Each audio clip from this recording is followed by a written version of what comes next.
नमस्ते, आदिश्वे में आप सभी का स्वागत है। आज के इस एक्सप्लेनर में हम एक ऐसे इमोशन के बारे में बात करने वाले हैं जो हम सभी ने कभी ना कभी फेस किया है, गुस्सा। रिलेशनशिप में एंगर आना बहुत कॉमन है, राइट? पर क्या हो अगर हम इस एंगर को बिना किसी नुकसान के सेफली डीएस्केलेट करना सीख लें? तो चलिए एक practical step by step approach से देखते हैं कि इस इमोशन को समझकर हम अपने रिश्तों को और भी सेफ और स्ट्रांग कैसे बना सकते हैं।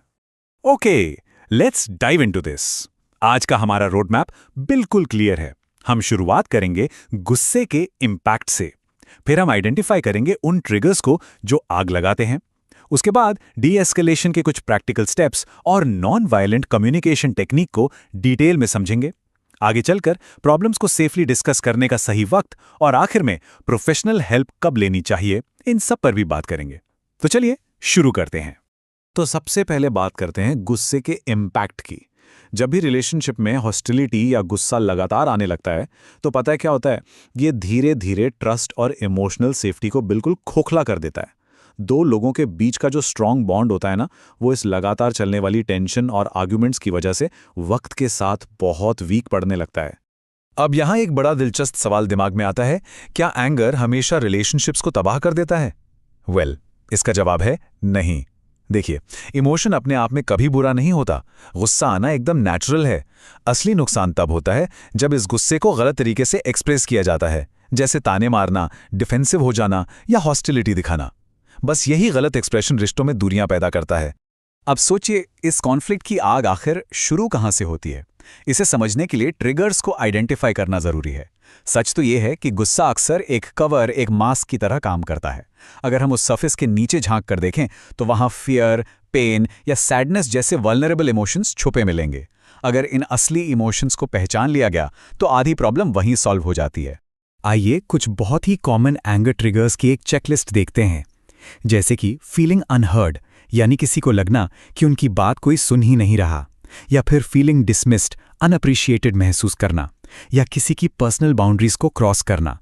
जब भी किसी को ये लगता है कि उनकी कोर नीड्स और उनके नजरिए को बिल्कुल इग्नोर किया जा रहा है, तभी एक नॉर्मल रिएक्शन हॉस्टाइल रूप ले लेता है। So the crucial point is, ऐसी बढ़ती हुई सिचुएशन को काम कैसे किया जाए? यहां बात आती है डी एस्केलेशन की। इस स्टेप का प्राइमरी गोल सिर्फ एक है, इमोशनल इंटेंसिटी को जल्दी से जल्दी कम करना। क्योंकि जब इमोशन कम होगा तभी तो कॉन्वर्सेशन वापस एक पॉजिटिव और कोऑपरेटिव दिशा में आएगी, राइट? डी एस्केलेट करने के लिए इन स्टेप्स को बिल्कुल ध्यान से समझना होगा। पहला कदम, स्टे काम। अगर सामने वाला शांत रहता है तो गुस्सा अपने आप जल्दी सबसाइड हो जाता है। दूसरा स्टेप है सिचुएशन को इमोशनली न्यूट्रलाइज करना, मतलब आग में घी नहीं डालना। और तीसरा, सबसे जरूरी नियम, do not try to control. जब हम किसी गुस्से में आए हुए इंसान को कंट्रोल करने का ट्राई करते हैं तो उनकी डिफेंसिवनेस दुगनी हो जाती है। यह बिल्कुल उल्टा असर करता है। तो अब जब डी एस्केलेशन के स्टेप्स क्लियर हैं, चलिए एक कमाल के फ्रेमवर्क की तरफ बढ़ते हैं, नॉन वायलेंट कम्युनिकेशन यानी एनवीसी। ये एक ऐसा स्ट्रक्चर्ड और प्रैक्टिकल टूल है जो सिखाता है कि बिना सामने वाले को इंसल्ट या क्रिटिसाइज किए अपनी ज़रूरतों को ईमानदारी से कैसे एक्सप्रेस किया जाए। ये लिटरली एक गेम चेंजर है जो किसी भी कॉन्वर्जेशन का पूरा डायरेक्शन ही बदल सकता है। ये पूरा एनवीसी फ्रेमवर्क इन्हीं 4 पिलर्स पर खड़ा है: ऑब्जर्वेशन, इमोशन, यूनिवर्सल नीड और रिक्वेस्ट। इस मेथड की सबसे खास बात यह है कि यह ब्लेम गेम, यानी तुमने ऐसा किया, तुमने वैसा किया, से फोकस पूरी तरह हटा देता है। इसके बजाय ये एम्पैथी बिल्ड करने और मिलजुल कर सॉल्यूशंस ढूंढने पर जोर देता है। और this brilliantly illustrates the difference evaluations और ऑब्जर्वेशंस के बीच का अंतर। किसी को यू आर लेजी कहना एक इवैल्यूएशन है।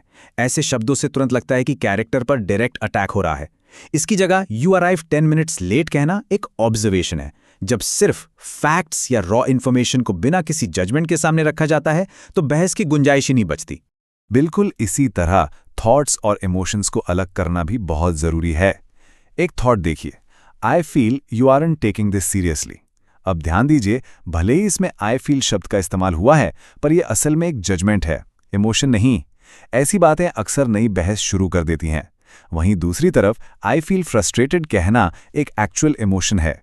अपने जज्बात को बिना इल्जाम लगाए बताना हमेशा ज्यादा सेफ और असरदार होता है। और यहां आता है एक बड़ा ही interesting rule, the 40 word rule. अपने ऑब्जर्वेशंस, फीलिंग्स, नीड्स और रिक्वेस्ट्स को 40 शब्दों से कम में बताने की आदत डालनी चाहिए। ऐसा क्यों? क्योंकि छोटी और कंसाइज बातें डिमांड या ऑर्डर जैसी नहीं लगती। कॉन्वर्सेशन को शॉर्ट रखने से वो किसी बोरिंग लेक्चर में नहीं बदलती और ध्यान मुद्दे पर बना रहता है। अब आते हैं इस चर्चा के 5वें हिस्से पर, डिस्कसिंग प्रॉब्लम सेफली। यहां सबसे जरूरी एलिमेंट्स हैं टाइमिंग और एनवायरनमेंट। सच बताऊं तो जब इमोशंस हाई हों और बॉडी में एड्रेनलिन पंप हो रहा हो तो उस वक्त प्रॉब्लम सॉल्विंग की कोशिश करना बिल्कुल बेकार है। ऐसे हीटेड मोमेंट्स में लॉजिक काम ही नहीं करता। तो फिर क्या किया जाए? हमेशा शांत होने का वेट करना चाहिए। एक कूलिंग ऑफ पीरियड लीजिए। जब बात करनी हो तो एक न्यूट्रल और सेफ एनवायरनमेंट चुनिए। अंडरलाइंग प्रॉब्लम्स को तभी एड्रेस करना चाहिए जब माहौल पूरी तरह शांत और पीसफुल हो। और सबसे जरूरी बात, पार्टनर को कंट्रोल करने की बजाय अपने काम और पॉजिटिव बिहेवियर से उन्हें इन्फ्लुएंस करने पर फोकस रखना चाहिए। तो let's move to and see how this builds हमारे आखिरी और सबसे क्रिटिकल पॉइंट की तरफ। वो है व्हेन टू सीक हेल्प। देखिए, कई बार खुद से किए गए एफर्ट्स या सेल्फ हेल्प स्ट्रैटेजीज पूरे नहीं पड़ती। ये समझना बहुत जरूरी है कि कब सेल्फ हेल्प की बाउंड्रीज क्रॉस हो रही हैं और कब एक एक्सटर्नल प्रोफेशनल सपोर्ट की इमीडिएट जरूरत है। इन वार्निंग साइंस की एक क्लियर चेकलिस्ट हमेशा ध्यान में रखनी चाहिए। अगर गुस्सा थ्रेटनिंग महसूस होने लगे, बहुत फ्रीक्वेंट और इंटेंस हो जाए या इमोशनल ड्रेनिंग और अनसेफ फील हो, तो ये रेड फ्लैग्स हैं। ये एकदम क्लियर इंडिकेटर्स हैं कि अब बिना देर किए किसी प्रोफेशनल थेरेपिस्ट का इंटरवेंशन चाहिए ही चाहिए। किसी भी रिलेशनशिप में फिजिकल और इमोशनल सेफ्टी सबसे पहली प्रायोरिटी होनी चाहिए।